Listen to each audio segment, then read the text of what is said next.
Welcome to this second webinar on Forum on Investments and Transformation Fit for Ukraine. We're going to be discussing the logistics and industrial parks sector. My name is Romina Bandura. I'm a senior fellow here at the Center for Strategic and International Studies. We're in DC. I'm based in DC. We're a think tank or a research center. And I have the pleasure to be moderating this second webinar. Just for some of you that were not able to join the first one was on the construction material sector. This one is on logistics and the industrial park sector. And I believe Ukraine Invest will be hosting a third one on agro-processing. So stay tuned for that. Just before we start, I just want to tell you about the logistics of this webinar. First of all, you have below in your Zoom, you should have an interpretation button. So we have simultaneous interpretation in English and Ukrainian. And then you have a Q&A button. So that's going to be for the portion where we're going to have a Q&A discussion. Today's agenda, we're going to hear the first half hour. We're going to have presentations from high-level government officials. The second part of our webinar will be dedicated to learning about, concrete investments and investors and entrepreneurs that are really, investing in Ukraine, and they're going to tell us a little bit how they went about and some of the challenges and opportunities in this sector.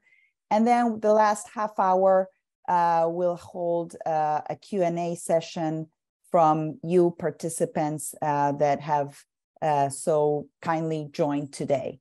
So we have the honor to be hosting Your Excellency Yulia Sviridenko. She's the first Deputy Prime Minister of Ukraine and the Minister of Economy of Ukraine. So she has some remarks for us. So I'll turn to Ukraine Invest for the address remarks. Over to you.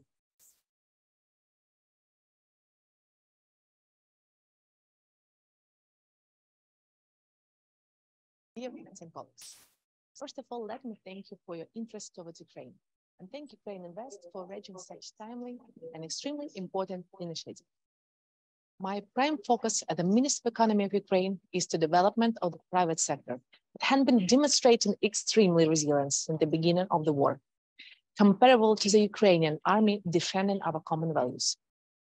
Ukraine is a country of numerous opportunities derived from our core competences and historical strategic positioning in a number of industries. It's never worthless to reiterate to you the encouragement to treat Ukraine as a platform for future business development for international enterprises, and here are a couple of reasons why. We have highly skilled and educated labor capable to taking care of the most difficult objectives, from generating bright ideas to professional mechanical implementation. We create infrastructure capable and favorable tax conditions. We offer a tailored solution for newcomers, including industrial development sites that can be accommodated in industrial parks.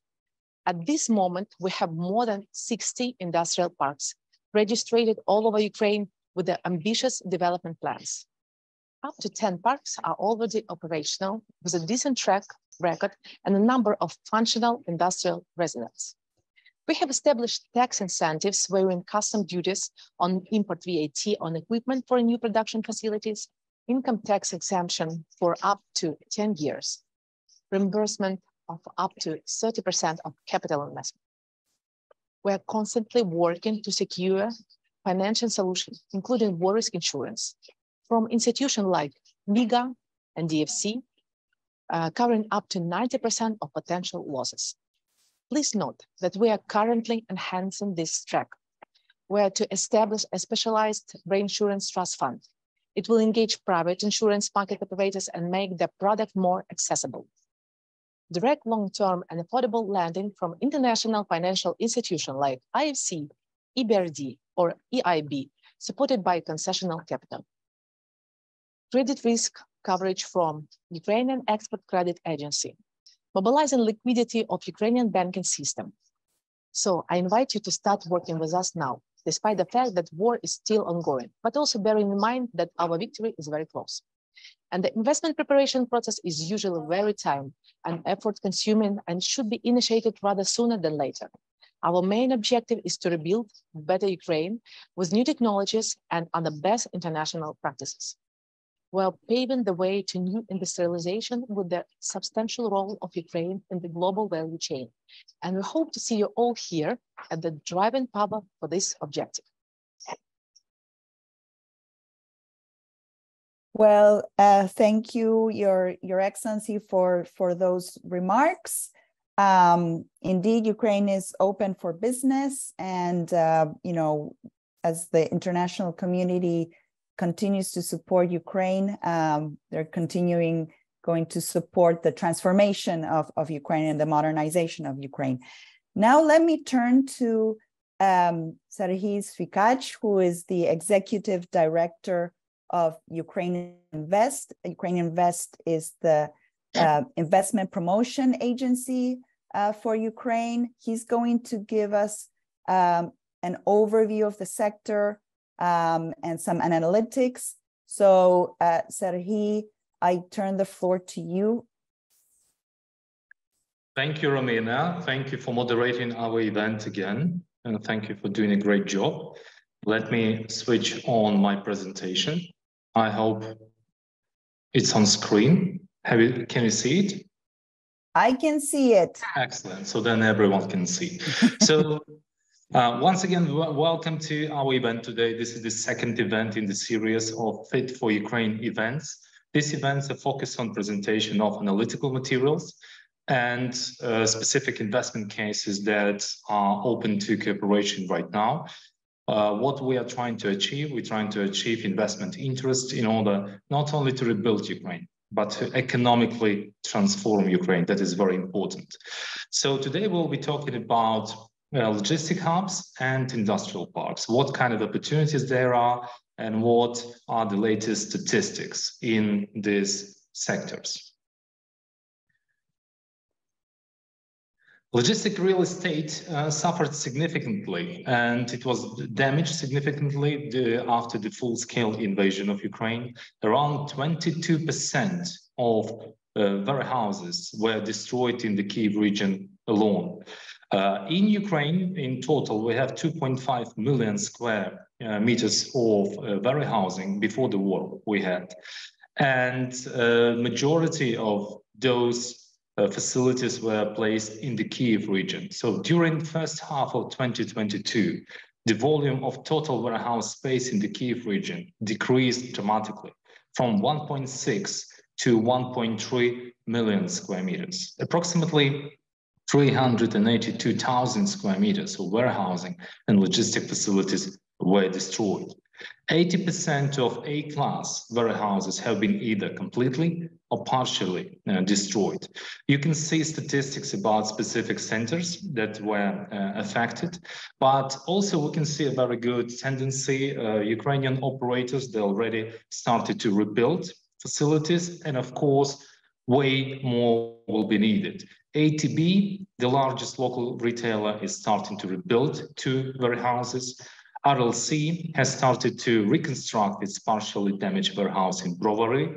Dragon Capital has already restored one of the buildings of the Westgate logistic complex with the area of more than 7,000 square meters.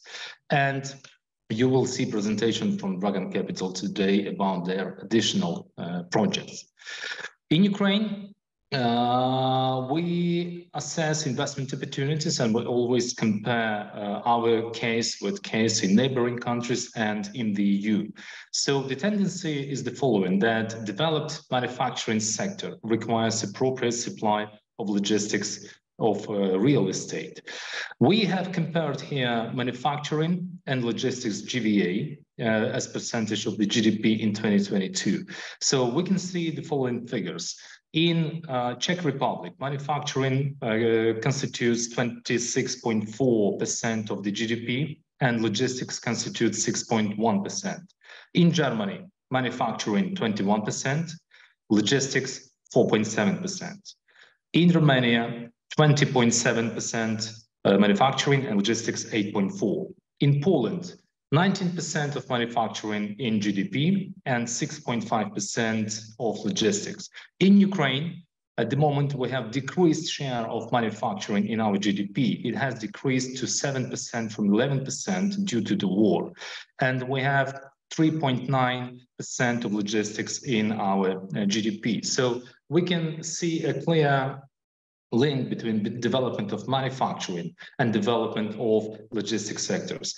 Our manufacturing will be developing, and we will need way more logistics in Ukraine. Also, a very important figure is gross capital formation.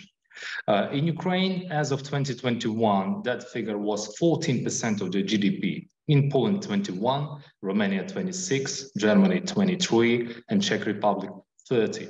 That figure constitutes amount of gross capital formation as of 2021. So we will see the latest analytics, and probably in Ukraine, that figure was decreased. But after our victory, when the war will end, we will see dramatic increase. Consequently, there will be significant demand for investments in logistics sectors and industrial parks.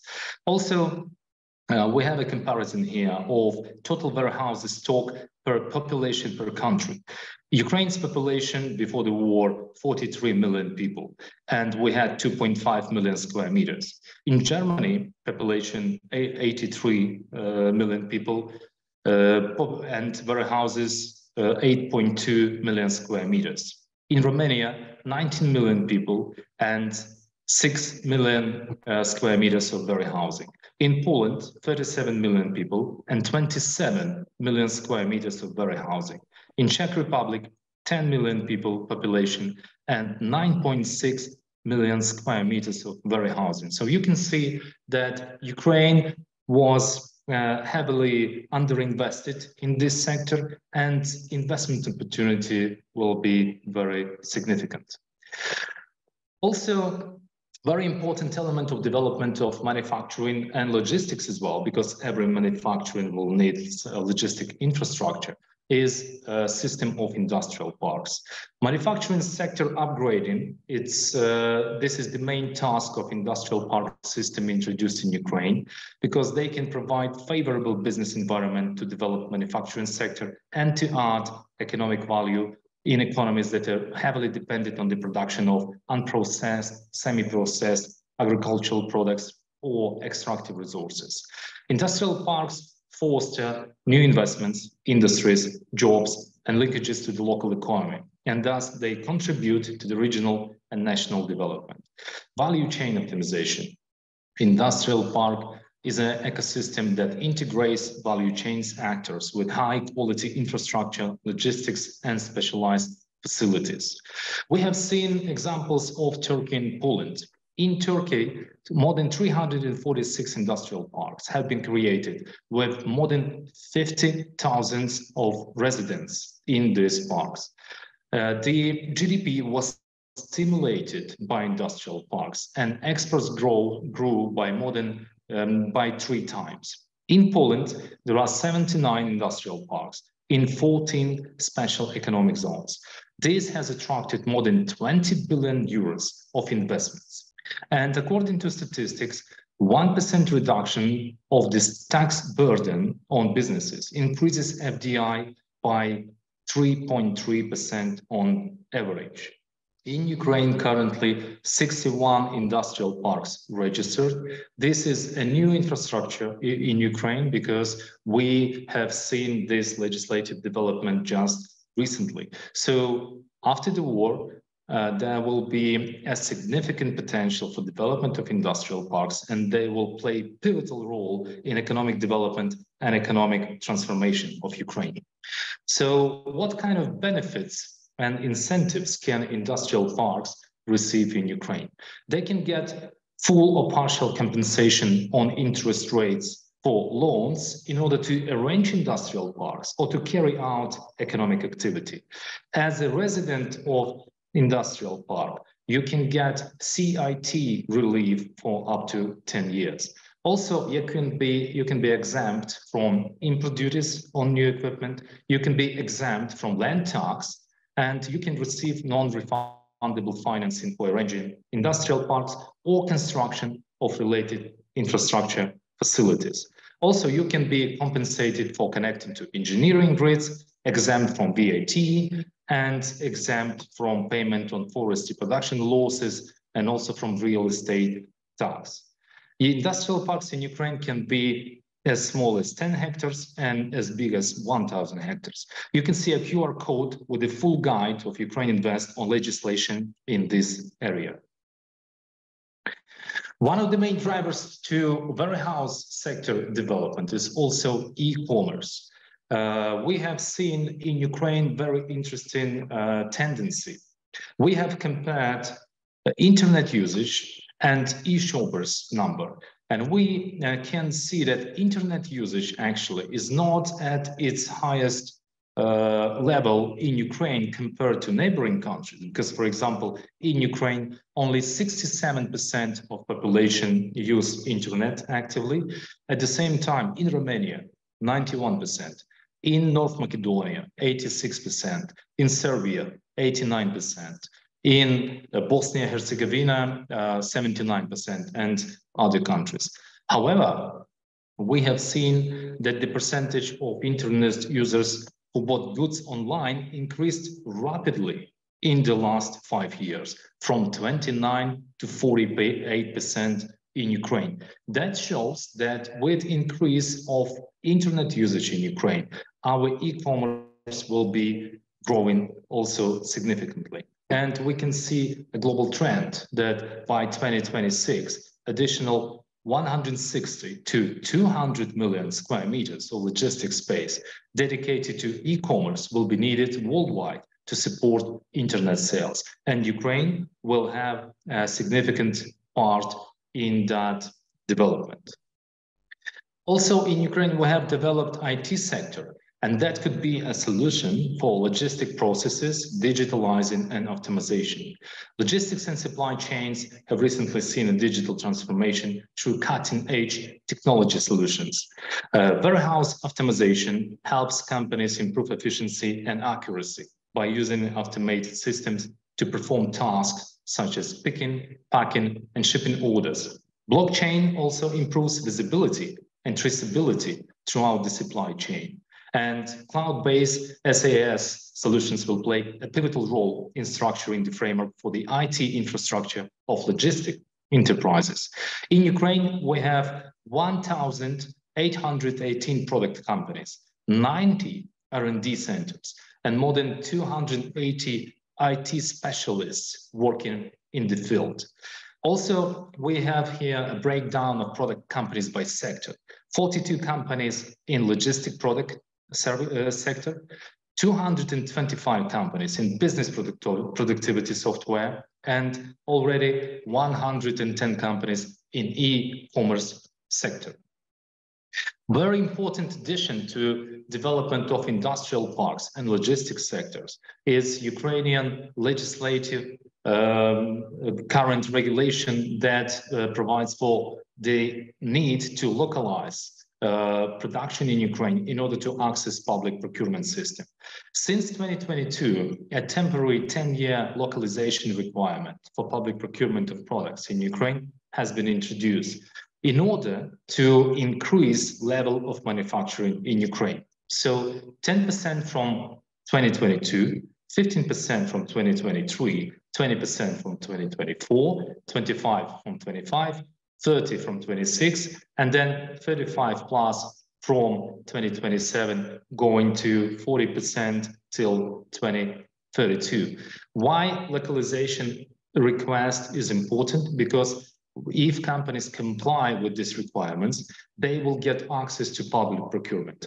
And public procurement open access for private sector that is interested to participate in the rebuilding of Ukraine. And also we have here statistics as to number of public procurements announced through platform Prozoro. This is a national platform to participate in tenders for public procurement. So in 2019, we had 1.3 million of procurements in Ukraine. In 2020, 3.7 million procurements. In 2021, already 5.3 million public procurements that were announced on this platform. You can see that the figure is growing, and it will be growing rapidly when we will be rebuilding country on a full scale. So the total cost of concluded agreements via this system in 2019 was $20 billion. In 2021, it has risen to $36 billion. As you all know, Ukraine will need hundreds of billions of dollars in order to rebuild economy and infrastructure. So you will see significant number of these processes going through Prozoro system, and complying with localization requirement will make you able to participate in this process effectively. Also, I would like to remind you about Law 1116. This law is on incentives for significant investments. So according to this law, any investor that will build manufacturing facility in Ukraine, that will modernize or build from scratch facility as a greenfield and invest at least 20 million euros and create 80 jobs, they'll be able to get up to 5 years corporate income tax relief. They can be also exempt from custom duty on new equipment. They can be exempt from land tax, and also they can lease state or communal land plots without an auction. Also, construction of related infrastructure can be done at the cost of the state. The law covers a very vast spectrum of sectors of economy, from processing industry to extraction for the purpose of further processing, waste management, transportation, warehousing, postal and courier services, logistics, education, R&D, healthcare, arts and culture, sports, tourism, and hospitality.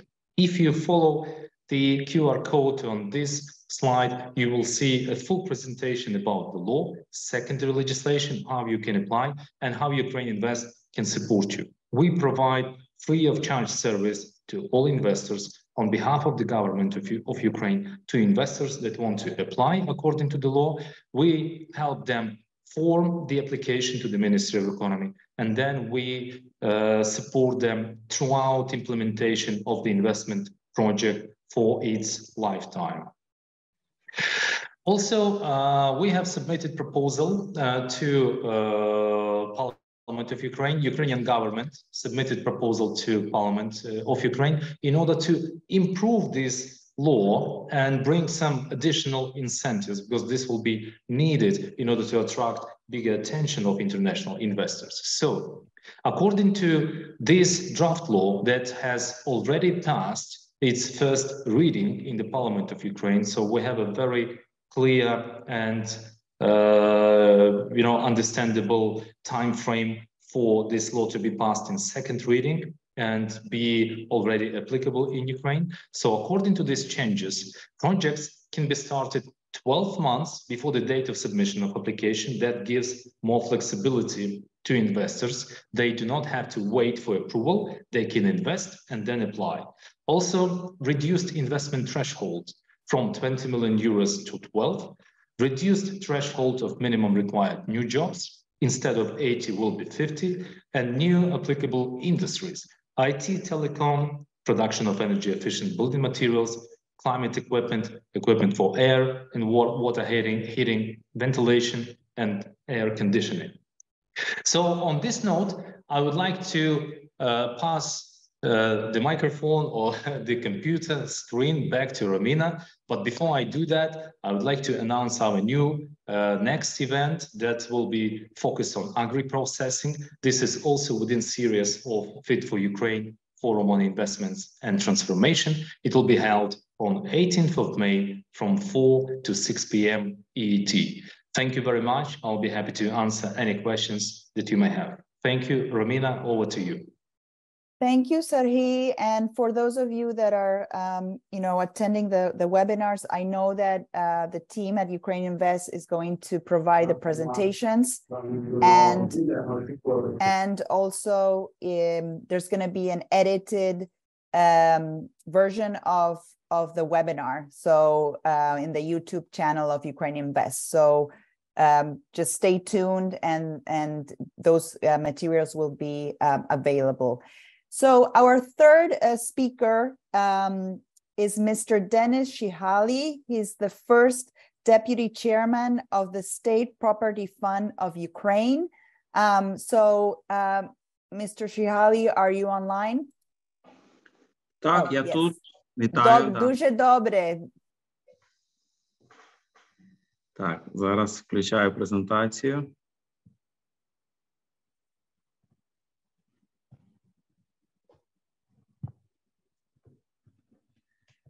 Доброго дня всім, доброго дня, колеги.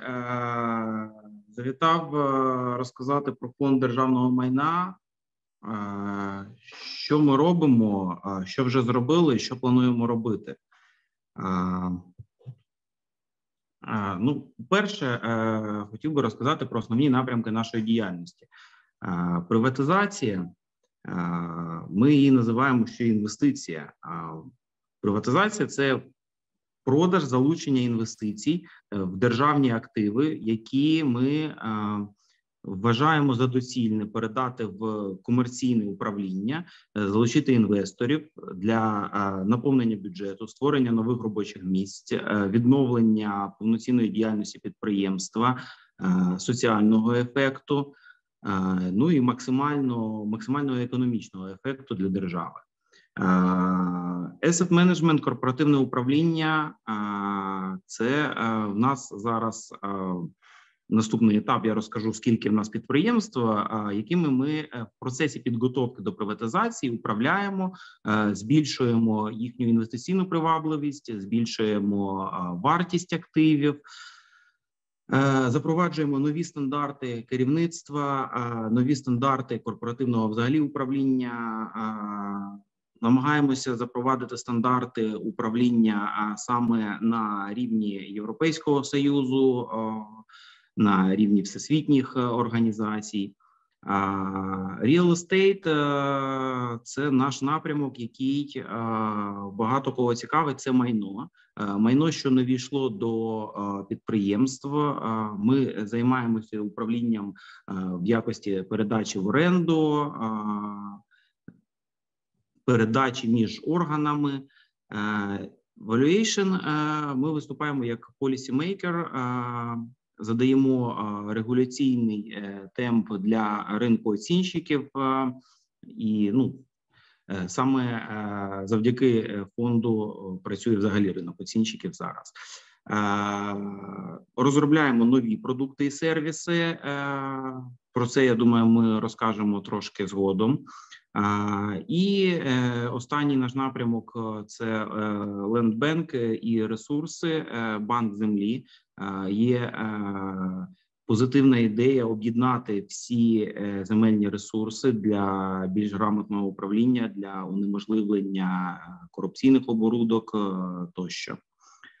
Тепер розкажу взагалі, чим ми управляємо. На даний момент в державі 3600 підприємств державних, з них 2400, трошки більше, передані до фонду держмайна.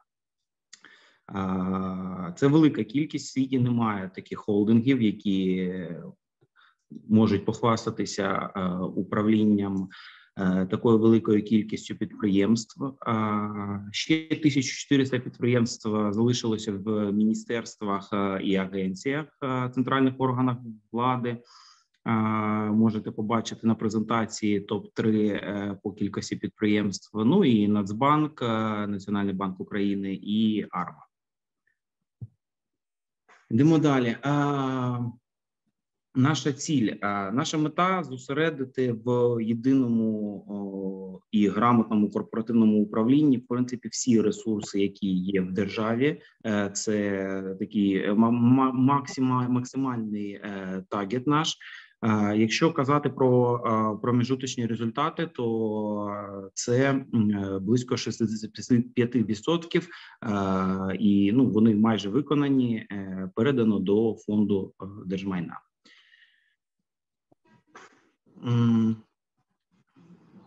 Це зараз ми бачимо звіт по економічному ефекту, який відбувся взагалі,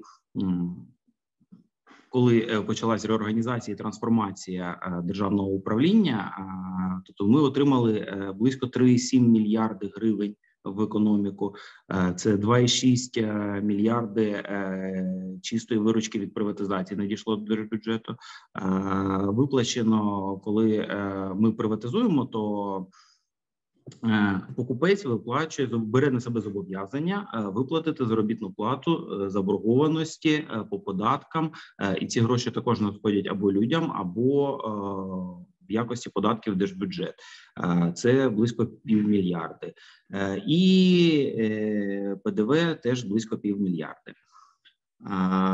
Якщо розбити по індустріям, то аграрна сфера – це 37%, сфера майна 31%, морські порти 16%.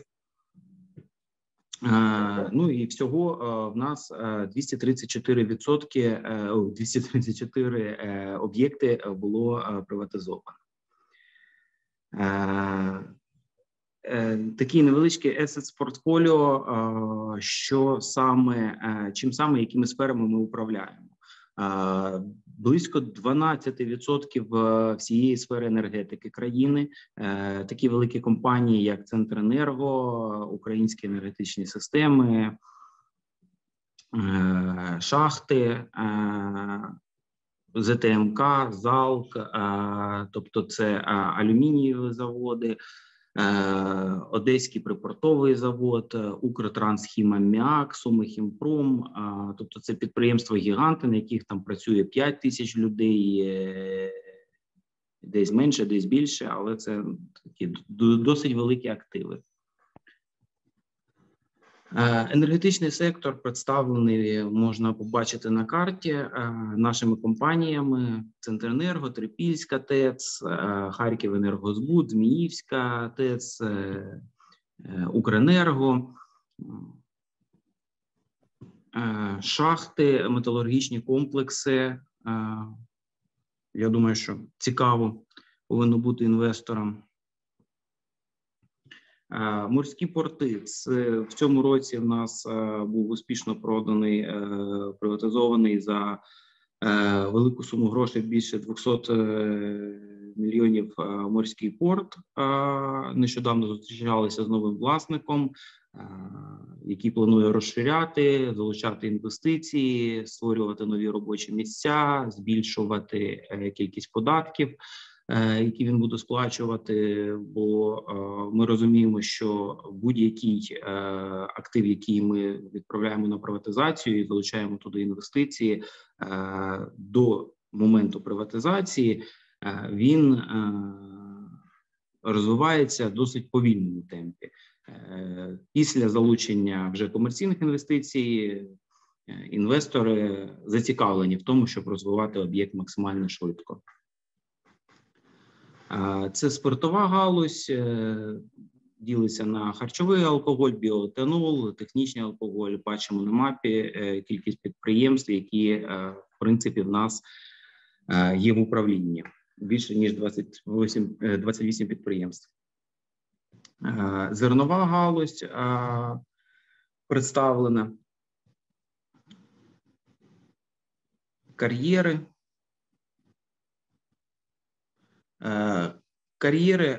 Тут варто зауважити, що коли ми віддаємо в приватизацію, залучаємо інвесторів, кар'єри, то багато історій про те, що ми продаємо землю. Так от, тут важливо зауважити, що земля, в принципі, не приватизується і не продається. Продаються тільки державні підприємства,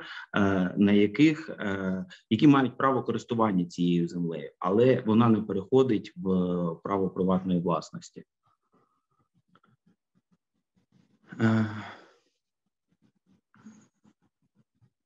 Так, презентація все. Тепер щодо взагалі наших залучення інвесторів. Багато питань звучить щодо об'єктів приватизації, об'єктів оренди, де їх знайти, як і як залучитися до цього процесу. У нас є два портали: Privatization.gov.ua і Orenda.gov.ua. Будь-який громадянин, не громадянин може зайти на ці портали і побачити весь перелік об'єктів, в які він може або проінвестувати, або зняти в оренду. Весь процес приватизації і оренди відбувається прозоро, шляхом аукціону на прозоро. Тобто, якщо інвестор бачить там низьку ціну, то ми повинні розуміти, що ця ціна – це балансова вартість активів, яка оцінилася і є стартовою ціною. Після цього ця ціна зростає там декілька разів, зазвичай це 10 і більше разів. Тобто інвестори використовують ринкові відносини при формуванні ціни при купівлі об'єкту.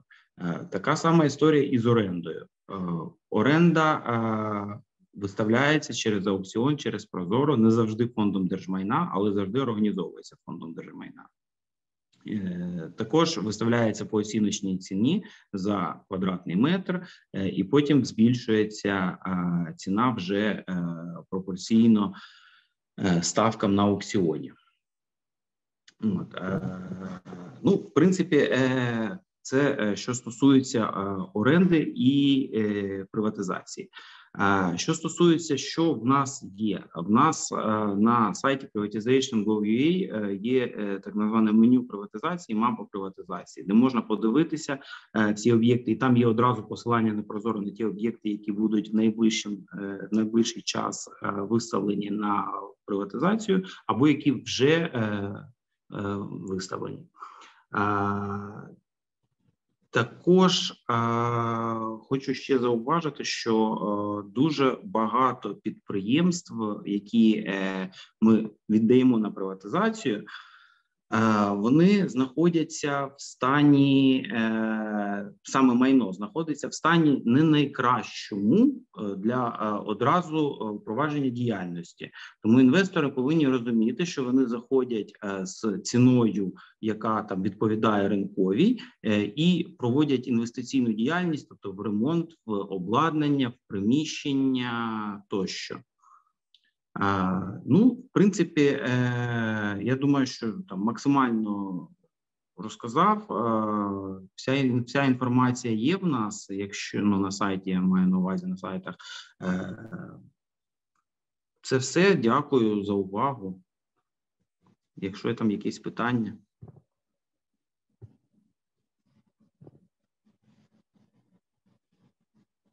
Thank you, Mr. Shihali, for that excellent presentation. I just wanted to give a little technical announcement for those people that are joining the webinar.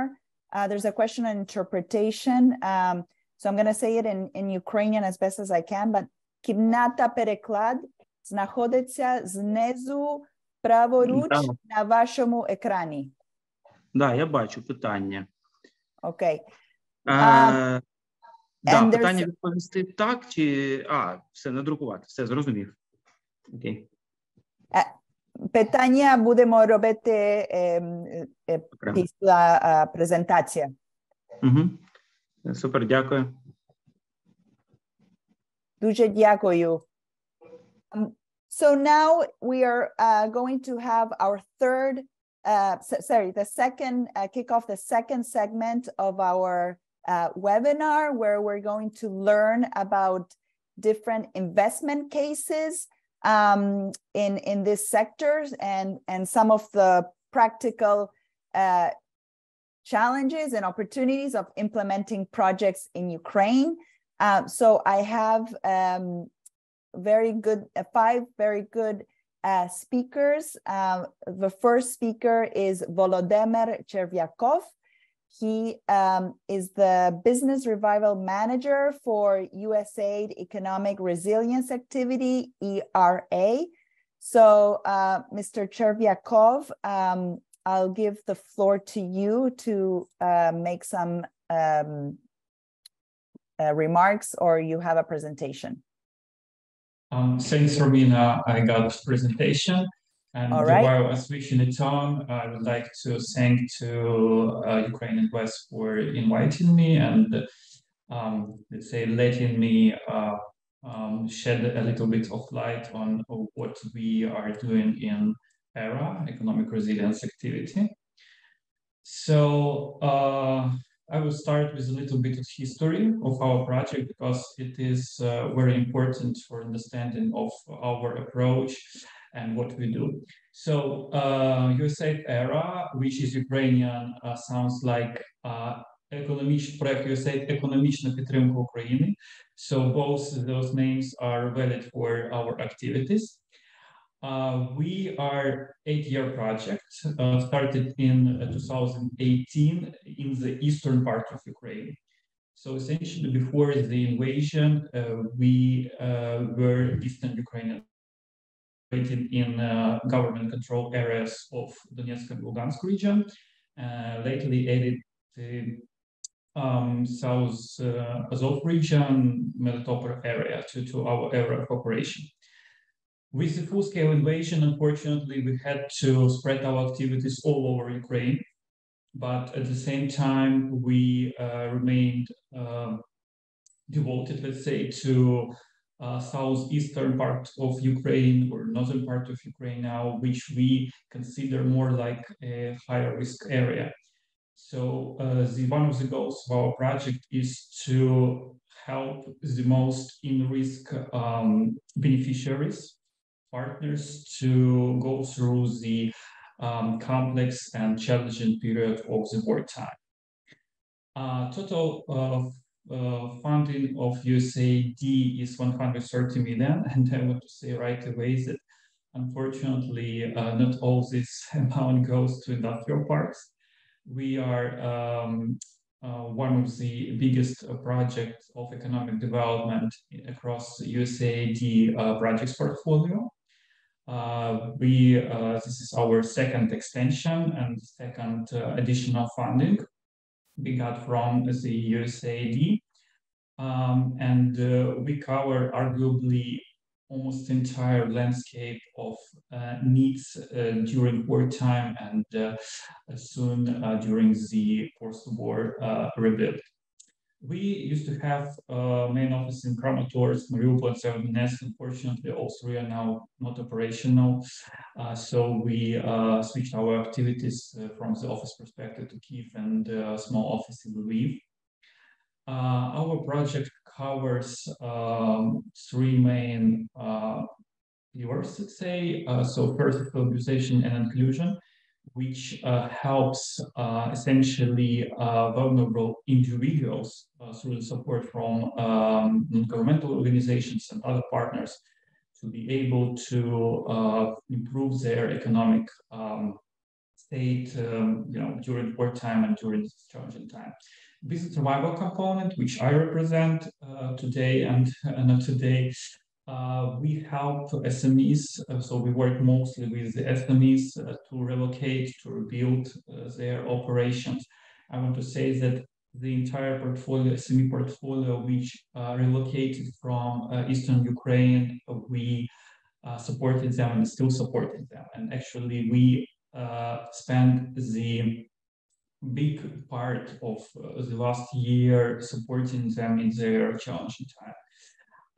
Now, transformation component is essentially work with public sector actors, which we, again, support, try to improve them, build their capacity, and many, many other things. So we have a big program.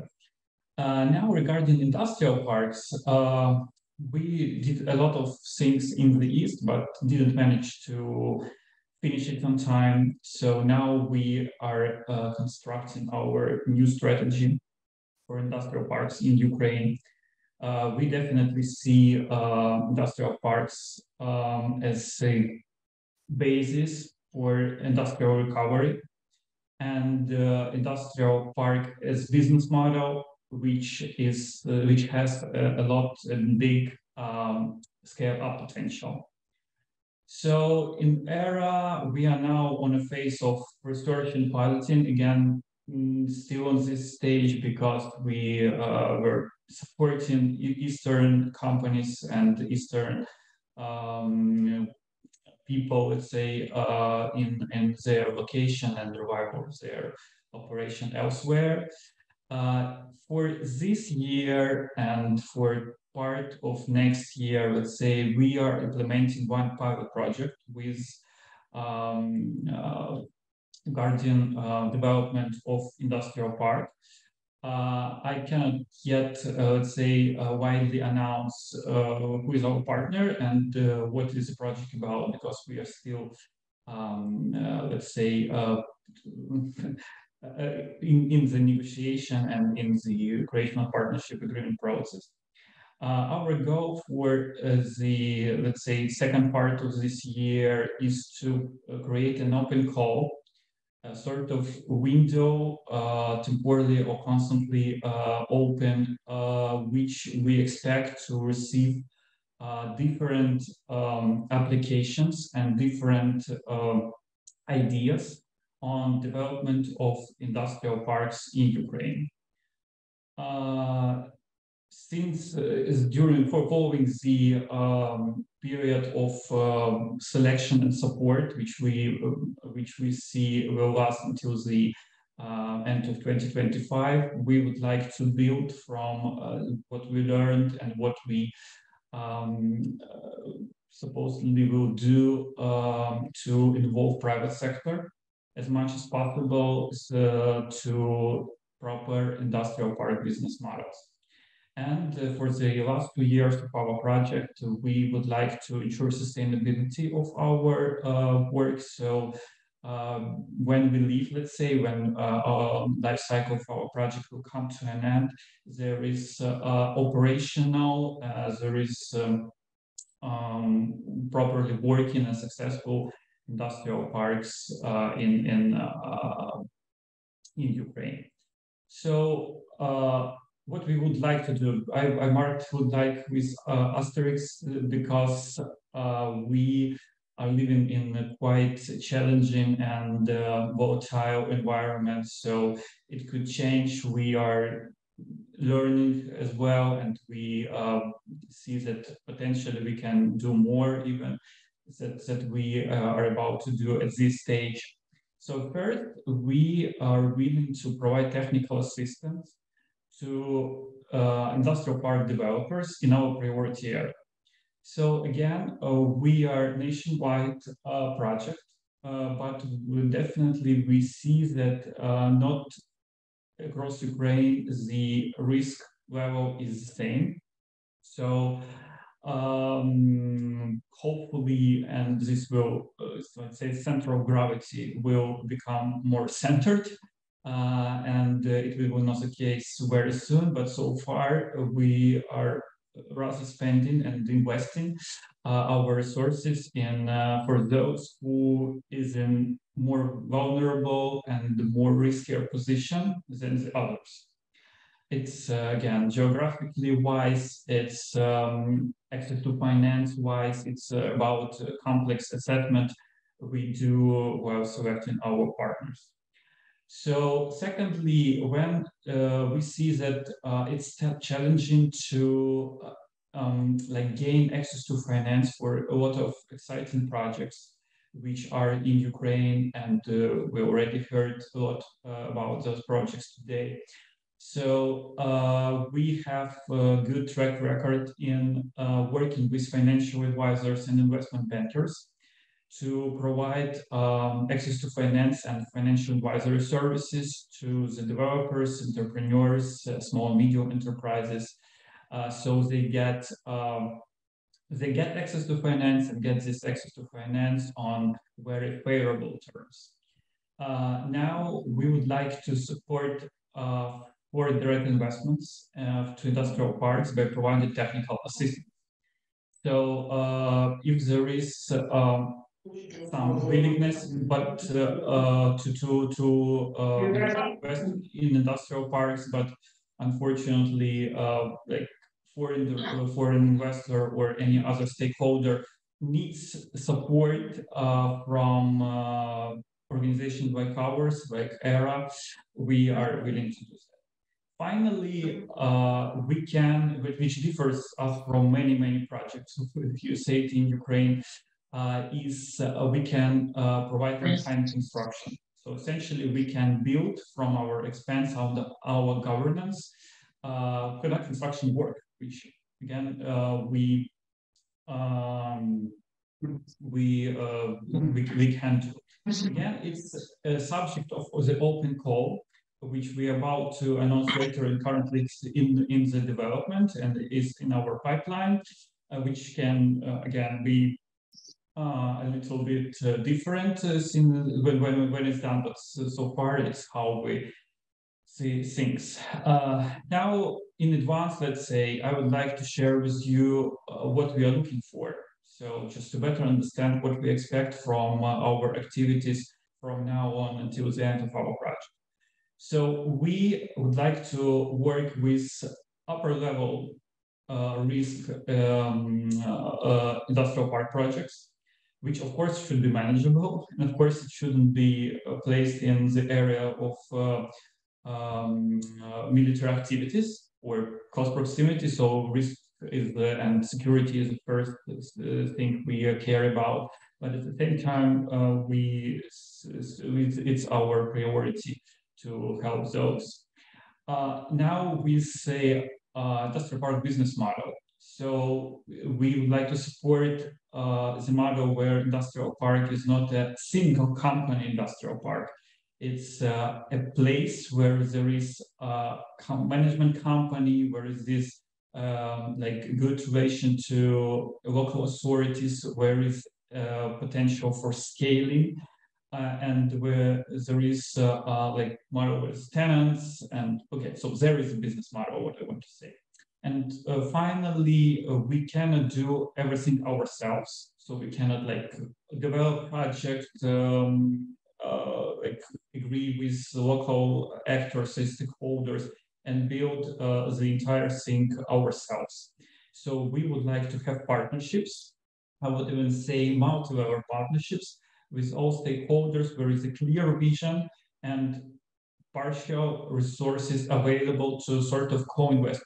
I would even say that our role is not like to lead, rather to facilitate, catalyze, and let's say improve the value of the project.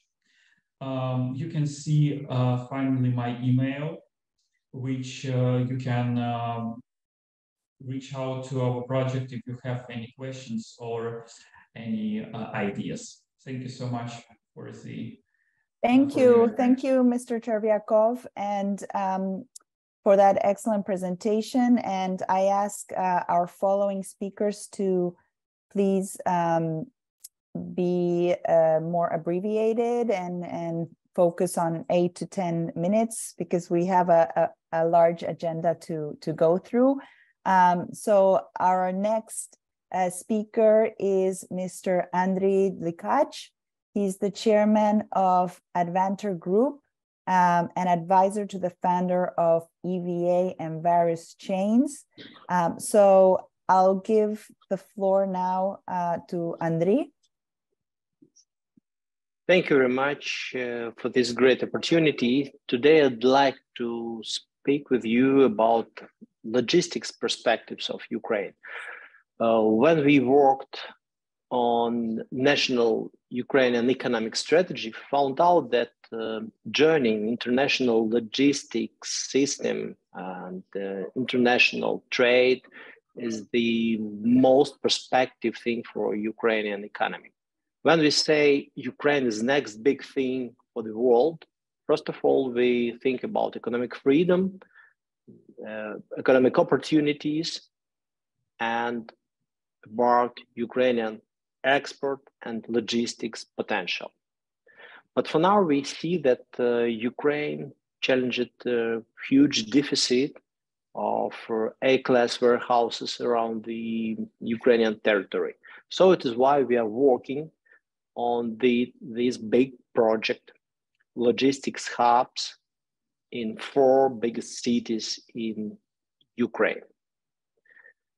Total amount of investments for this project is more than $450 million. 150 мільйонів доларів. Ми очікуємо, що період повернення буде близько 7 років. І сподіваємося, що за 1,5 роки ми запустимо усі ці об'єкти. Ми будемо фінансувати більшість об'єктів за власні кошти, але також шукаємо і інвесторів, і технологічних партнерів для того, щоб запровадити в Україні найкращу. We consider that there are 4 main regions for developing new industrial parks, new logistics facilities. First of all, we speak about Kyiv, and few words about Kyiv later.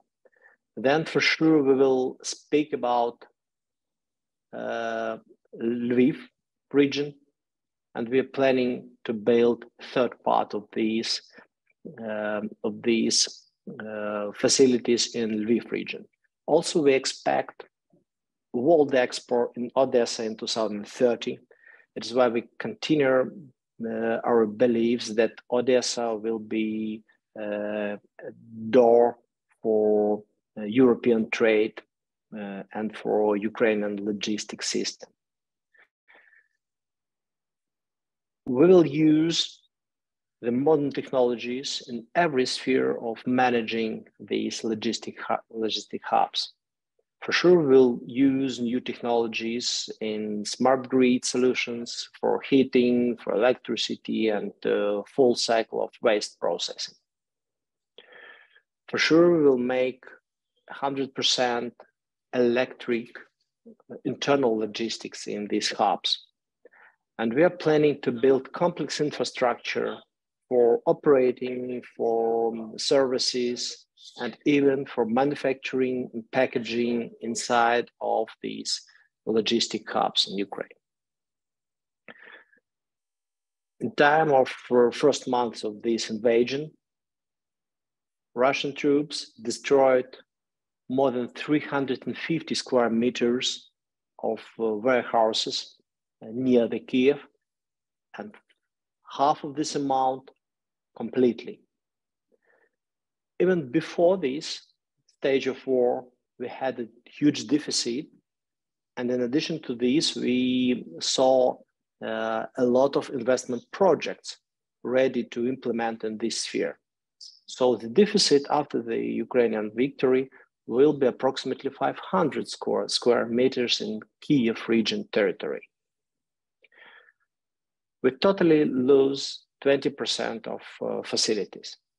Deficit is huge.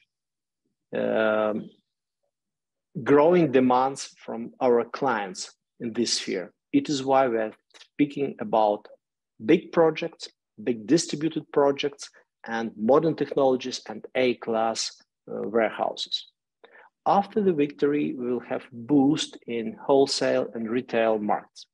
As retail operators, actually, Eva and Varus are leaders in retail in Ukraine. And we are planning to possess at least 20 to 30% of these new logistic facilities. But also we are looking for the new clients, for the partners from retail, wholesale, and from the different manufacturing spheres. And for sure, we expect this boost. It is why we are planning to be ready for this boost in the retail and wholesales. As a retail operator, which has a huge experience also in construction and in logistics, we would like to realize the best service project in logistics sphere in Ukraine and even in Central Europe. Thank you for your attention. Here are my contacts, and I'm ready to answer your question. Thank you. Thank you, Andriy Dikach, for those, interesting points about, the warehouses and the different regions that you plan to invest in. And so now I'm going to turn to the third presentation, an investment case. It's Mr. Mihailo Sakun. He's the investment director at Dragon Capital. So Mr. Sakun, you are on mute. No, I'm fine, I think. Okay, good. Yeah. There you are. I couldn't see you. So first of all, thank you for this opportunity to present our project. I'm Mihailo Sakun from Dragon Capital, which is the biggest private investment company in Ukraine. And today we'll be discussing the M10 Industrial Park project, which our company is developing in an equity partnership with the European Bank of Reconstruction and Development. And we are grateful to EBRD for the decision to invest in this project, to be honest, especially during these war times. We believe that this project will contribute significantly to the local economy. So the project covers an area about 24 hectares with 6 industrial sites to accommodate production and logistics facilities. All necessary utilities such as electricity grids and water are already in place. Security features such as checkpoints, fencing, and CCTV will be installed and operated by our facility management company. In terms of leasing options, we can offer leasing of premises that we are currently constructing in the first phase. Alternatively, a build-to-suit service could be provided to meet the specification of our potential clients. The M10 has a unique location on the M10 highway. This is where its name comes from, obviously. Just off the Lviv road and only 60 kilometers from the Polish border, making it a perfect location for businesses that require access to key borders crossing points between the European Union and Ukraine.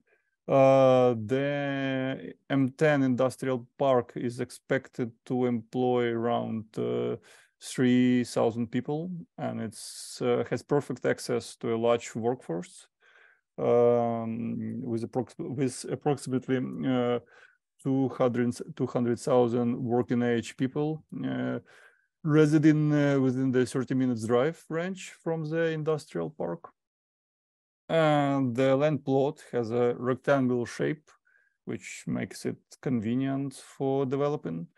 It benefits from easy access from the M10 highway and has a visible facade facing the highway. Although we anticipate the land plots being divided among 6 residents, and the current focus is on developing the first phase. The phase is expected to be completed in the second half of 2023. And the project of the first phase consists of about 15,000 square meters of dry warehouse, 19 loading docks, and a power supply about 630 kilowatts.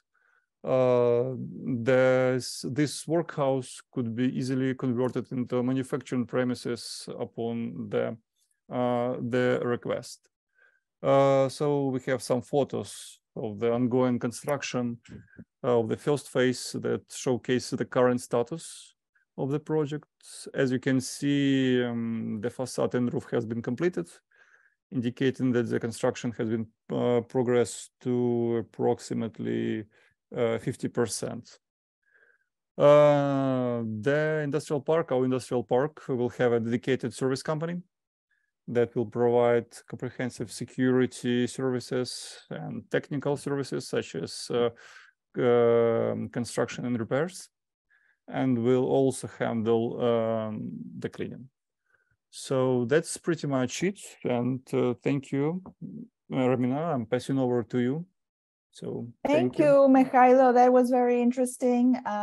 Really a really great project, and you know, it's going to. I like the employment part because we need jobs for Ukrainians. So now I'm going to turn to our fourth case study.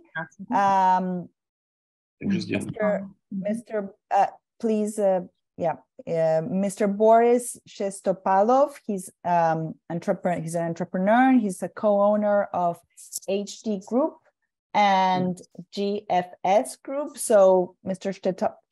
Shestopalov, can you please let us, you know, tell us a little bit about, you know, your company and your investment project. So now the floor is yours. Okay, I switch on my presentations. I didn't see now in the my presentations on the screen now. I didn't see. I don't understand. Yeah, Vinnytsky Industrial Park. Yes. Yes, okay. I can see it. So nice. If you see everybody, I think everybody can see it, and you have a nice picture nice of you at the bottom. So nice. Okay, thank you very much. I try to use small time, like you said before, 5, 7, 8 minutes.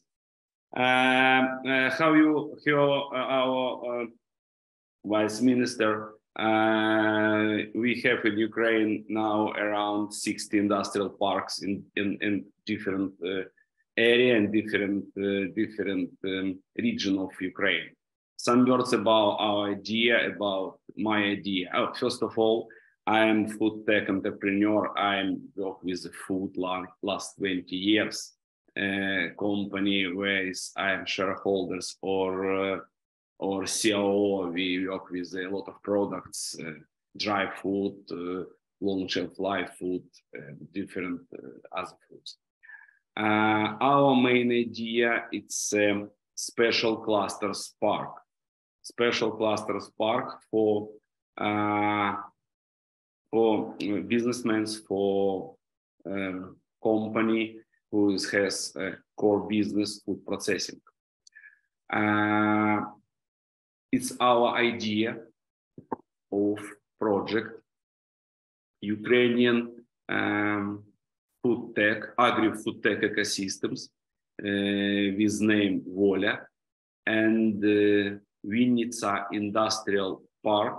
It's our first park in the future network of industrial park.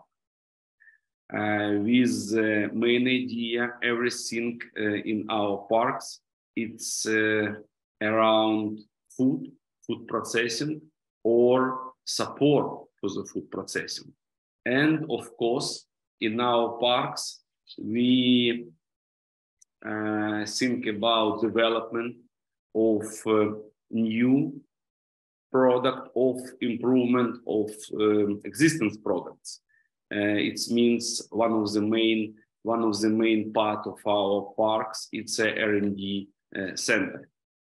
Our first park located in Vinnytsia. We decide start to develop our first park in Vinnytsia because first of all it's very good locations.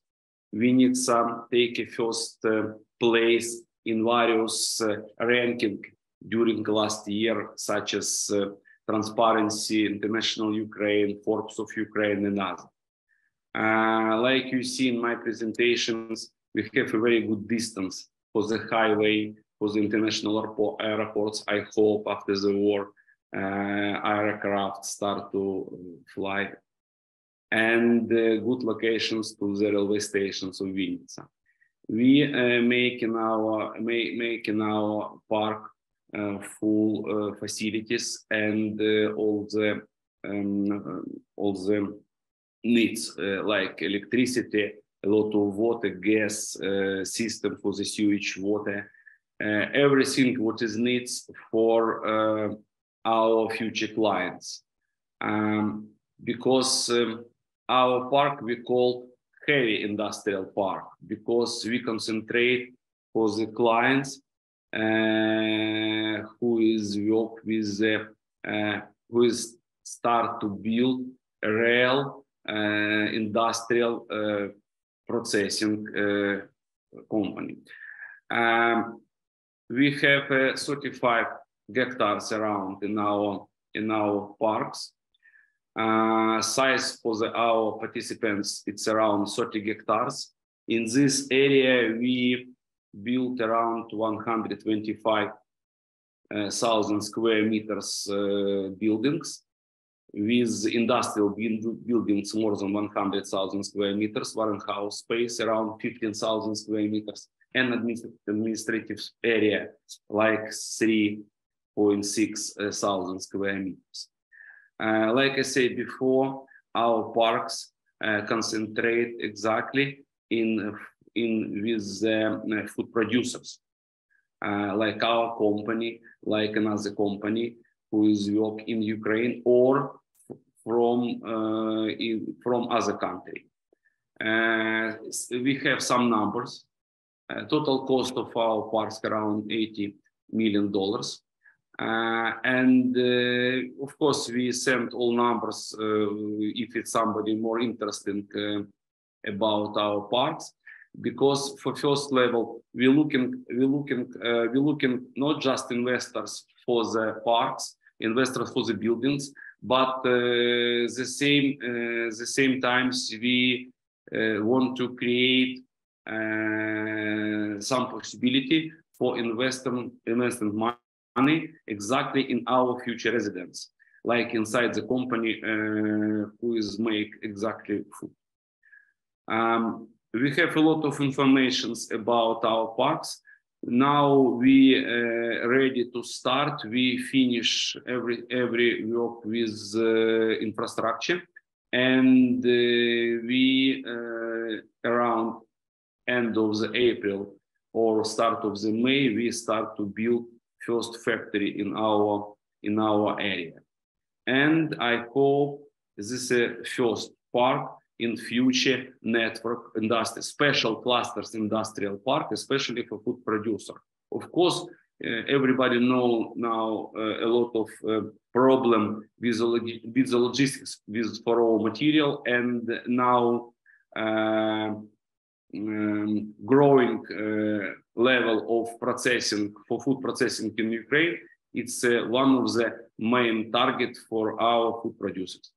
Thank you very much. If you have some questions, or everybody have questions, we send all information about our project. Thank you, Boris. I have like two just quick questions for you. Sorry if I didn't catch that. About how much investment are you seeking, and how many people do you expect to employ, if you have those numbers? Yeah.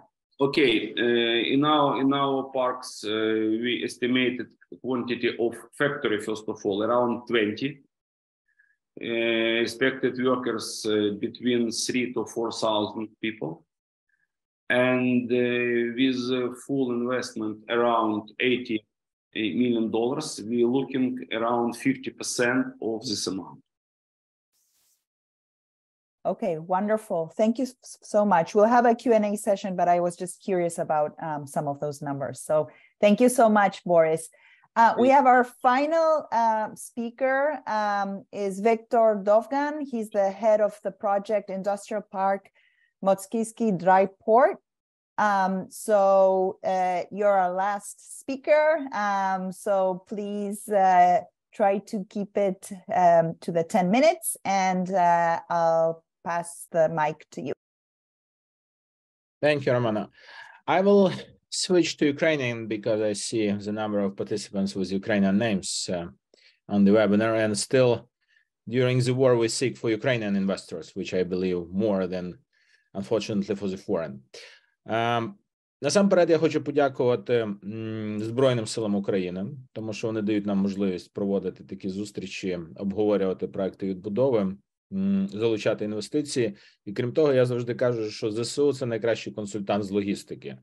Якщо ви пам'ятаєте, після звільнення острову Зміїний минулого літа почали працювати не тільки Дунайські порти на півдні України, але й була вже започаткована зернова ініціатива і порти Великої Одеси, Південний Чорноморськ та Одеса запрацювали. Тому коротко я б хотів розказати, як змінилась логістика, як ми прийшли до цього проекту у Львівській області біля кордону з Польщею, а саме в Мостиськах. Ми розуміємо, що буде поглиблюватися економічна інтеграція України з Європейським Союзом, і ми насамперед бачимо перспективно напрямок з Польщею, як це не цинічно звучить з огляду на нещодавні обмеження імпорту з України до Польщі, але ми віримо, що Польща є стратегічним партнером, торгові, логістичні суперечки будуть виникати, але на то вони і партнери, щоб їх швидко вирішувати, як це, в принципі, з транзитом вже ми розуміємо, як це буде відбуватися.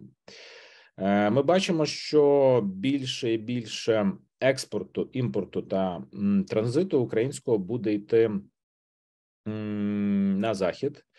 І ми шукали з вересня минулого року місце, де може бути оптимальна логістика. Оптимальна логістика для нашого бізнесу – це поєднання, насамперед, це залізнична логістика, да? З огляду на номенклатуру експорту та імпорту. Це де є стик колії Євроколії 14-35 мм та нашої колії, широкої колії 15-20 мм. Таке місце було знайдено. Та ми орендували 35 гектарів землі на стику колії біля станції Мостиська 1. Там зареєструвалися як індустріальний парк і закінчуємо проєктування з того, щоб проєкт досить швидко розвивається, проєкту тільки 6 місяців, от в 9 місяців, як дитина, він має вже бути повністю функціональним. В травні ми почнемо будувати, я дальніше розкажу про наш проєкт, який є міксом сухого порту та перевалки і індустріального парку. Чому так? Тому що ми не зосереджуємося тільки на логістику. Ми одним з потенційних резидентів це є релоковані підприємства з лінії фронту та зі сходу та з півдня, які зорієнтовані все-таки на експорт до Європейського Союзу, і близькість до кордону, близькість до логістичного хабу дасть можливість їм виробляти, пакувати, фасувати, розливати і експортувати їхній товар.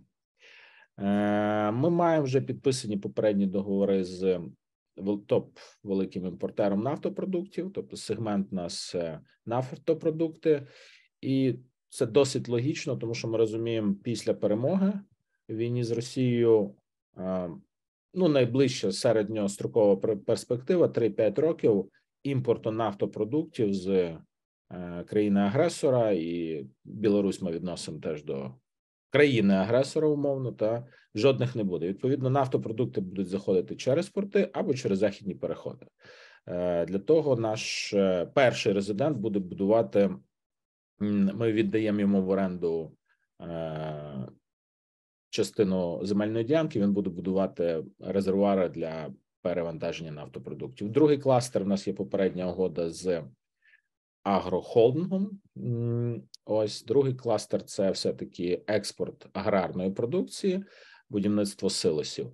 Третій кластер, ми ще не знаємо, що це буде, але сподіваємося, що завдяки цьому семінару ми знайдемо третього великого резидента для нашого. Чи це будуть контейнери, чи це, можливо, буде виробництво, чи це буде відкрите зберігання балку якогось там, не знаю, вугілля, руди, тобто це може бути третій кластер. Тепер конкретніше про проект. Як я вже сказав, локація є досить унікальна, 35 гектарів землі промислового призначення в довгостроковій оренді на 30 років. В планах ми плануємо викуповувати цю земельну ділянку в місцевої громади наступного року, за умови цього року заповнення на 50% індустріального парку. Цього року ми плануємо об'єм інвестицій до 3 мільйонів євро. Ми інвестуємо в продовження широкої вузької колії. Земельна ділянка підходить до станції, але ми розуміємо, що треба розвести відки та широкої і вузької колії, завести з траси М11, завести автодорогу, вирівняти, провести земляні роботи, завести на першому етапі 5 МВт електрики, і там вже від побажання до резидентів, які ще комунікації їм необхідні. Модель у нас теж змішана, тому ми не будуємо склади, як там наші умовно конкуренти. Та? У нас немає, у нас не підтверджені такі об'єми інвестицій. Ми пропонуємо, що наші резиденти самі будують те, що їм потрібно. Тобто ми, по суті, виконуємо те, що в європейських країнах Європейського Союзу робить держава. Ми готуємо майданчик під будівництво зі всіма комунікаціями. Та? А вже резиденти будують резервуари під дизель, там, зберігання під зерно чи склади під контейнери. Ця модель, вона є так, ну, як на мене, досить нова, і в умовах війни вона досить, ну, як на мене, теж ефективна. В принципі, я закінчив. Дякую.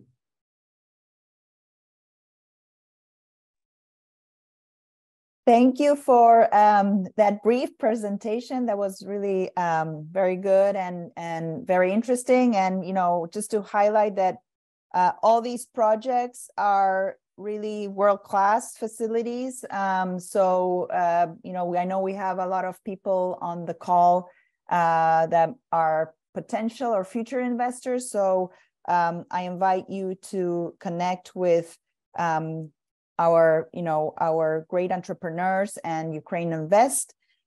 So for the last portion of this webinar, for those of you who can stay, we're going to be hosting 30 minutes of Q&A. Before we do that, for those of you that need to leave, I know that it's Friday and it's late in Ukraine and in Europe. So I want to thank first the speakers and the sponsors and all the participants. All these presentations, so if your first question is, can I get the presentation? Yes, you will be sent the presentations to your email. And there's going to be an edited YouTube video on the webinar, I believe, from Ukraine Invest. So the portion of the Q&A, I just want to tell people to be very brief, ask a short question. We're going to be collecting some questions. And if you can, please let us know who specifically you're addressing the question. And there is a button in the Zoom panel at the bottom for Q&A. So please type the question either in Ukrainian or in English, and we're going to collect a few, and please, again, try to be brief and, of course, professional in the questions. I'm going to, there was one question at the beginning about housing reconstruction. I don't know if that was for Serhi, but it was an interesting question. But I'm going to go through some of the questions.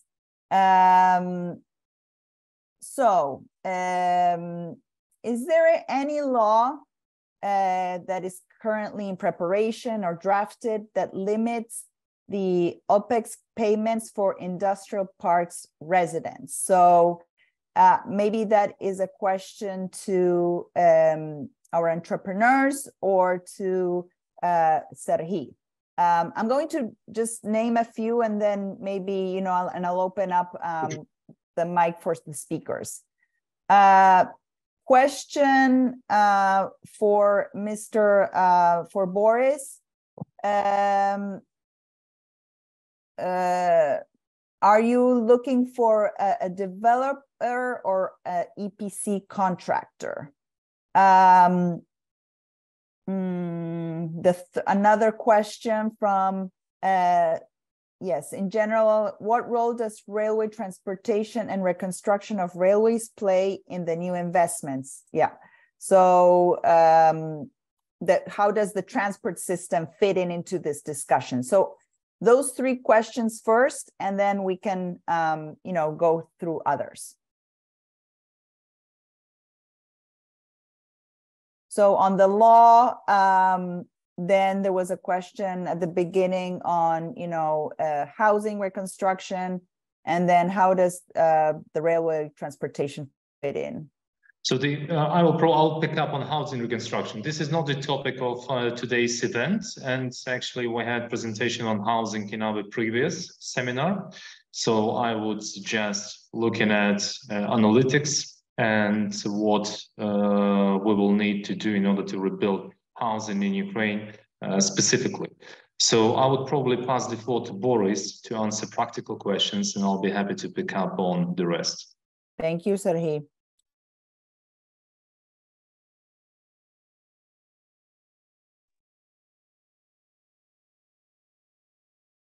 Boris, there was a question about the developer or EPC contractor.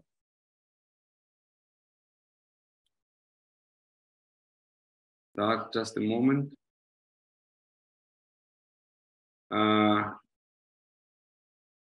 Yes, okay. Запитання about development or EPC підрядник, if it's correct. Yes, is it,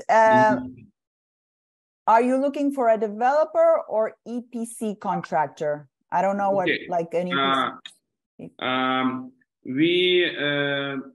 It's two part of coins. Of course, we have some development now. We have EPC, we have EPC clients, but of course, we always looking something more interesting conditions, better price. But if it's needs, I write number of. Okay, I see this. Now I write a number of our CEO company and connect with Valery Kirillka for some conditions of cooperate with our company. It's okay. I write it now number of our okay managed company. It's all the time procedures. We have some developer, but of course we continue to tenders for the price, for the conditions. We think about different type of materials. Of course, I write it now. Answer for this. Yeah, and then there was a question on regulation or law that limits somehow the OPEX payments for the industrial parks residents. So I don't know if anybody has an answer to that. A more generic question on railway, just transportation. How does it fit into the development of these, industrial parks and logistics hubs?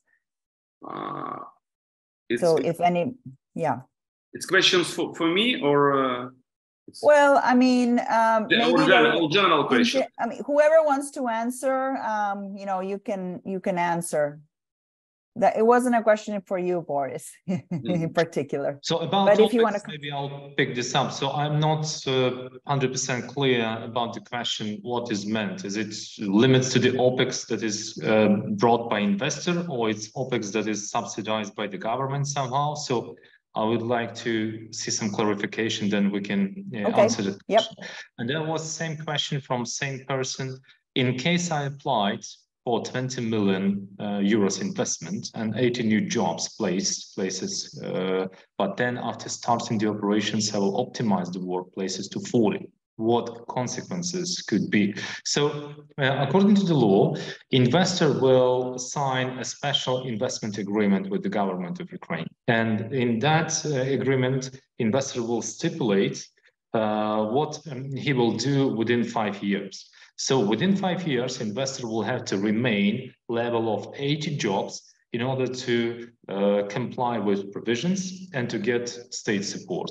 We have requested changes to the law, as I said, and there was a governmental draft law that asks to decrease number of working places from 80 to 50. So that is a general answer. If you need any detailed question or if you have any specific investment project in mind, please do email us, Ukraine Invest, and our team will answer you in full.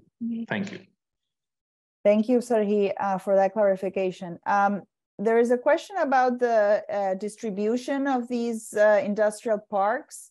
How does the government go about? Is there a national policy strategy to locate these? I believe it was 60 industrial parks that are planned. So that's a general question.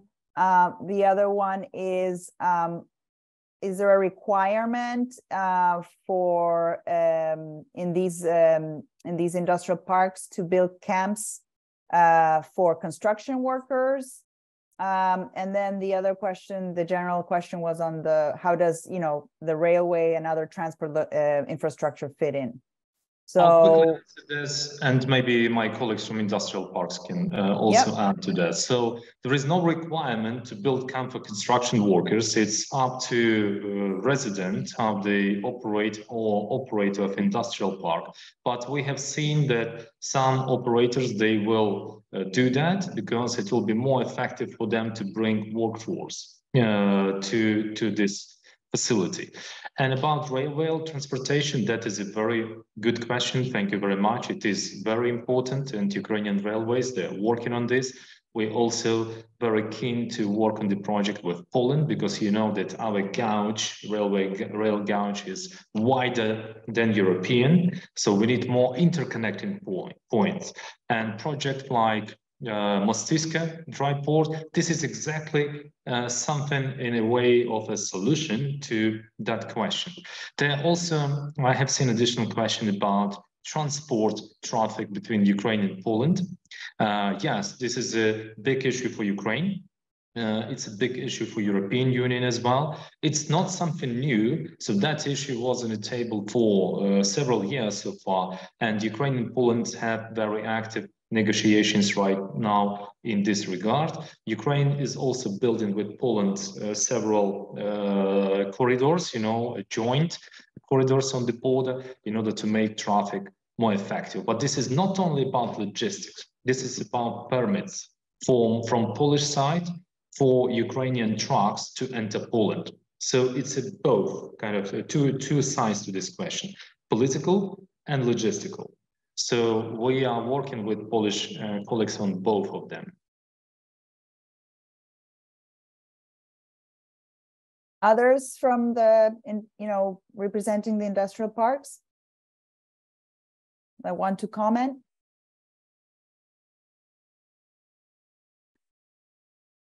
I'll move on then to, there's a question for Mr. Victor Dovhan. Does your project envisage any form of collaboration with UAPL, Ukrainian Polish Customs Services, to provide services for custom clearance of bulk goods traveling to or from Ukraine and EU, which Serhii partially addressed? No, absolutely, it's a good question, and definitely I forgot to tell that we plan to do the customs warehouse where the goods can be stored and the customs control and pre-approved for the customs clearance. Absolutely, this service will be provided for the residents of the industrial park.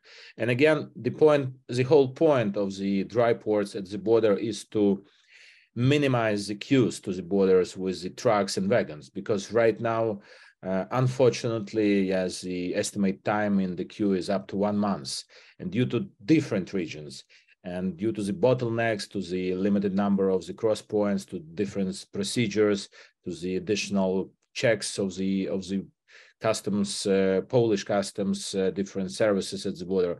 So this is the issue. And again, it's necessary to increase the number of cross points, to extend the links, road links, railway links, and to build the logistics, because our countries will be more and more integrated. Wonderful. Another one on infrastructure investments. So the question is, sorry, I lost my track here.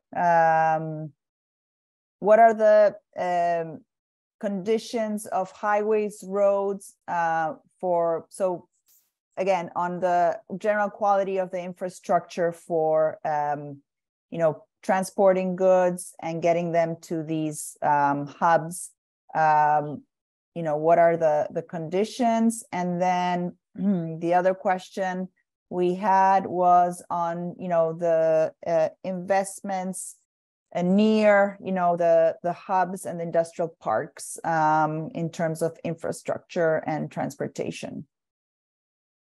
So it may probably for, Boris or Victor, if you want to answer those questions. I didn't get the question. What are the conditions of the roads? Usual conditions of the roads. So Ukraine. No, well, it's highways, roads. How does that affect, the work that you're going to be doing and the transportation of goods? Because it's not just the industrial park, but the general infrastructure of Ukraine. In general, in a road program, we have the presidential program Open Border, and it's a substantial investment to the roads and railway even during the war, because we do understand that it's up to logistics to bring the weapons, bring the humanitarian aid, export the grain, import the fuel. So it's of strategic importance. And even now state is investing in the developing. For instance, it was months ago open new checkpoint Nezhenkovich-Malchovich with completely reinstalled European gauge, new highway. So the state is investing. The roads are, let's say, worse than in Poland, but still you can drive the trucks there, so you can deliver. The railway is up to safety norms. Yes, the wagons. We even have the, if we want to do this in technical details, so Ukrainian technical norms for the gauge is 55 wagons. Polish or European for the cargo wagons is 40 wagons. So it means that Ukrainian gauge is stronger than Polish one.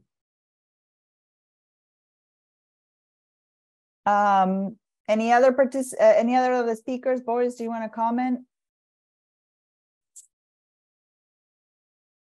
No, our infrastructure now, it's not very good conditions, but I hope situations change after the war. One side, other side,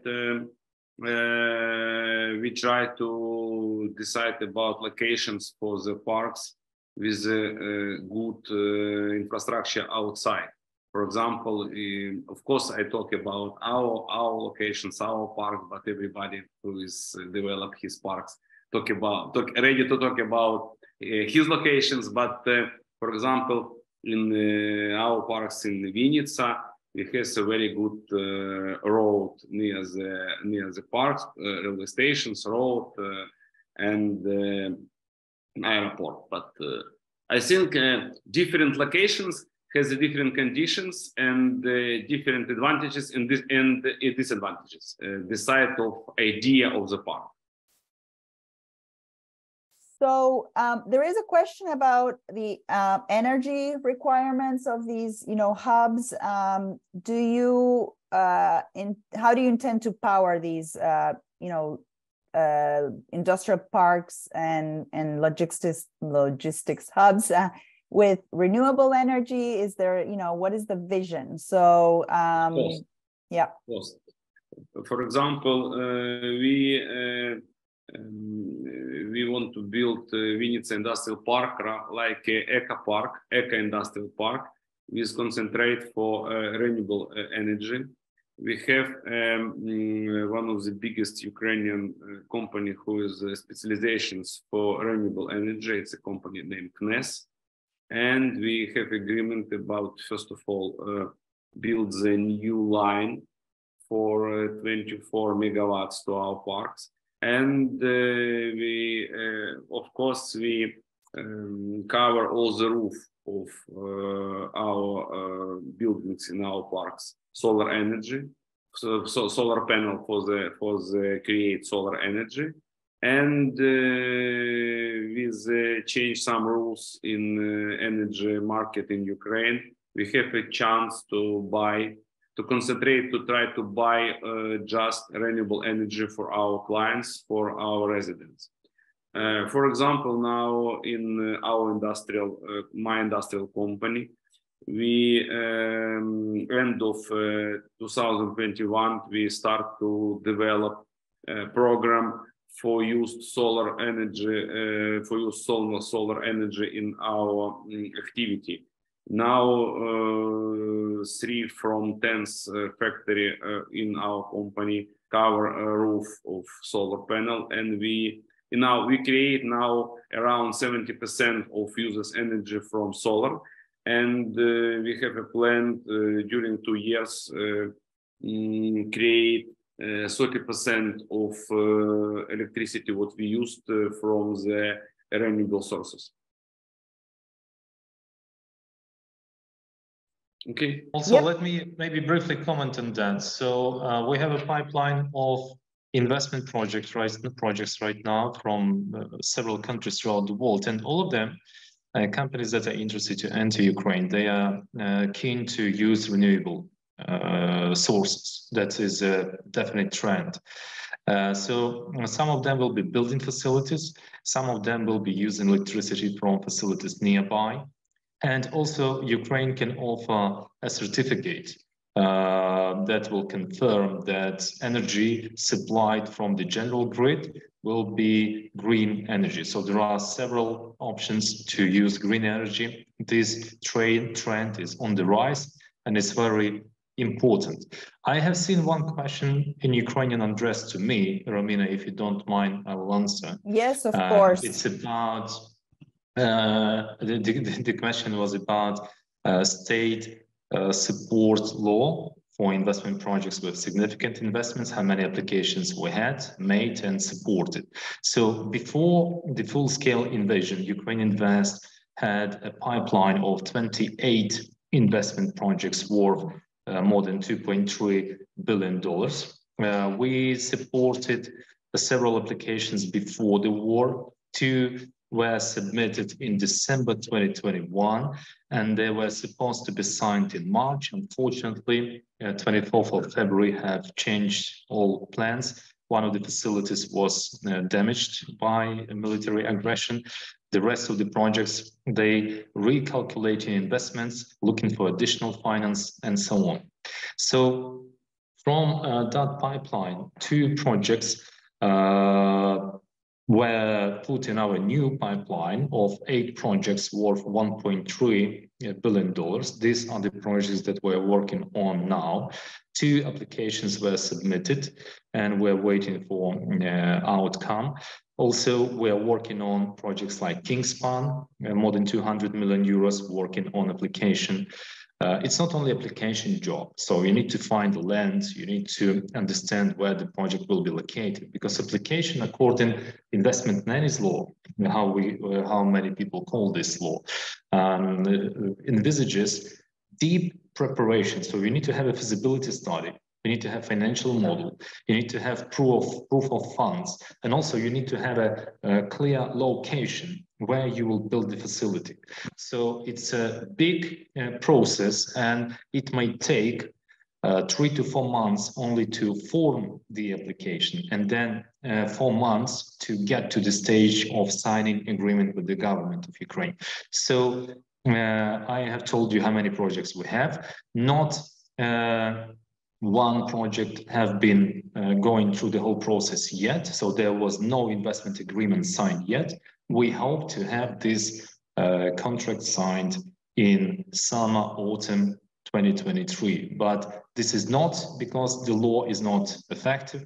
It's simply connected to pandemic. It's simply connected to the full-scale aggression against Ukraine. And we are happy to have that legislation in Ukraine. This is a very progressive step and brings us on competitive level with our neighbors when we compete for investments. Thank you.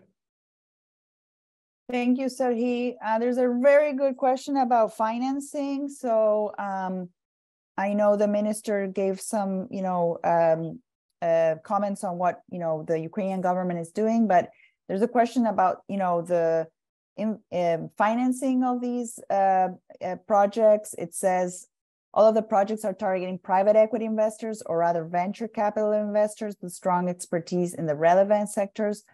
What about offering investment opportunities for private investors via bonds and other, investment certificates or other tools for collective investment? So, that's a question maybe for our USAID friend or Serhii.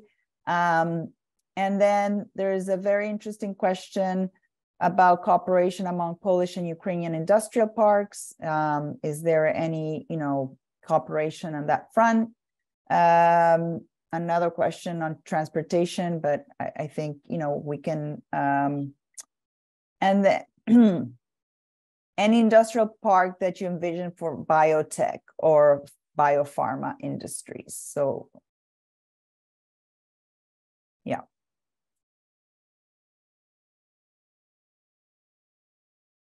Let me answer on Polish partnership with Polish industrial parks.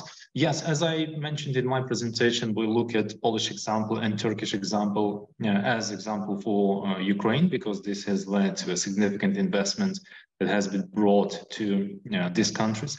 We have visited a number of industrial parks in Poland. They are happy to cooperate. We are interested in this cooperation because they can bring not only knowledge in terms of operation, but also connection to residents that can follow them. Again, pandemic, full-scale military aggression. This is all being developed right now, and we will see more examples like that. Also, I have to tell you about our Turkish partners. We had a very good meeting a couple of days ago with them, and we will be working very thoroughly, on this cooperation. They have very good experience and good potential to bring manufacturing to Ukraine through industrial parks specifically. And there was one more question about also addressed to me about national strategy to build industrial parks. So the national strategy of Ukraine is to provide incentive. There is no national strategy of Ukraine to create number of industrial parks that will be focused on specific sectors of economy and will be placed in specific areas of Ukraine. This is about a market approach. So any private players or municipal players or state players can register parks if they see that suitable for the region and for their purposes. So it's an open, competitive process that will allow to bring most effective players to top positions. Thank you. But the state of Ukraine is responsible for incentives for this process. Okay.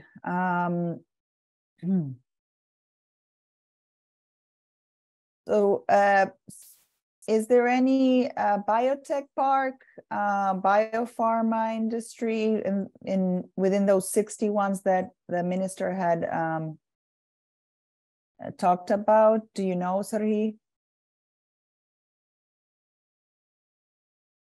And then there was a question on the financing that maybe USAID can chip in. I don't know. Sorry, I was trying to answer another question in writing. Yeah, so we have so many questions. It's a very I know. Be careful what you wish for. Like we yes. In the last one we said we didn't have time for questions. Now we have a so we have more than 60 questions. So it's a separate session that we can do for. I know. Yeah, Romina, could you repeat the question, please? So there was one question on, are within those, 60 industrial parks, are there any on biotech or biopharma that you know of? Because, the minister addressed, gave that number. And then there was a question that was very interesting on the financing, because a lot of these industrial parks might, attract very specific venture capitalists with experience in this sector, but is there any like development of other sources of financing, like investment bonds or other for more a collective financing mechanism? So I don't remember who it was, but yeah. Okay, yeah, I think it was from a law firm. I have seen it. Yeah. Okay, so the question number one, yes, we have a variety of industries that will be developed through industrial parks. Yeah, unfortunately, during the war, we cannot make public locations and specific focus of this park unless we get permission from operator, because, well, for safety reasons. But we will be happy to answer this question if you send us an email, and then we approach operator of industrial park, and then on behalf of them, or we put you direct, you can discuss this question. About investments. During the war, we have seen that the most active investors in Ukraine were supported by IFIs. So definitely collective investment mechanisms and bonds will be something very useful for Ukraine, provided that we can get finance for that. Because you need obviously to have bonds and you have someone to invest in these bonds. So these mechanisms will be definitely applied in Ukraine when the time comes and when conditions permit. At the moment, IFIs are probably the strongest, the biggest investors in Ukraine. We have some private cases, but they are lower in its size. And maybe, I know Serhiy BlackRock is working with the Ukrainian government, but I don't know, what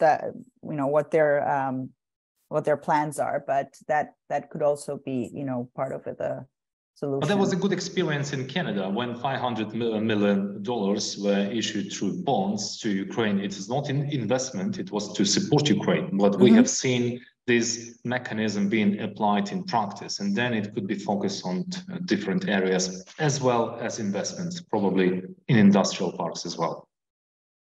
Okay, there are some questions again regarding the infrastructure around these parks. So there's a question on the electrical power grid.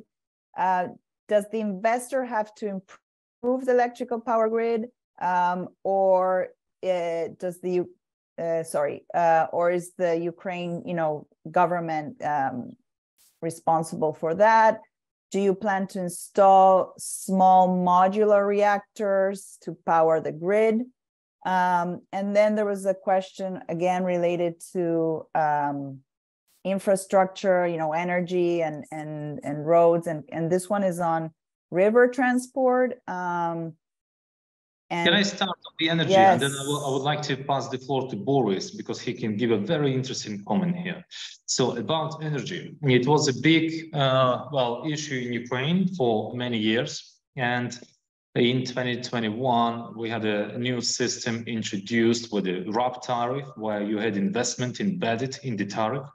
Unfortunately, again, beginning of the full-scale invasion of Ukraine. And according to decision of the Security Council of Ukraine, now energy companies can avoid giving that tariff to private investors in order to build the grid, because they have to rebuild electric grid that was unfortunately attacked by an aggressor, by a terrorist state. So we had to shift these funds in order to make sure that Ukraine will rebuild its grid that was affected by missile attacks.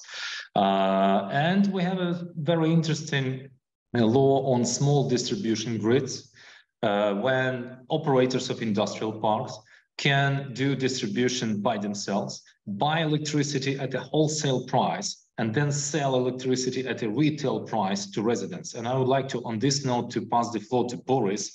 He will give you some practical overview of that case, because I know that he's working on it. I tried to explain in my previous comment, but okay, I shortly repeat this. Really, it's a new law. It's just announced during this last year, during the war. It's a law about small distribution systems or small grids. It's exactly new experience for our country. It's give to railway to, first of all, build new electrical system, especially for industry parks, and manages this net, but private company, not from big company. This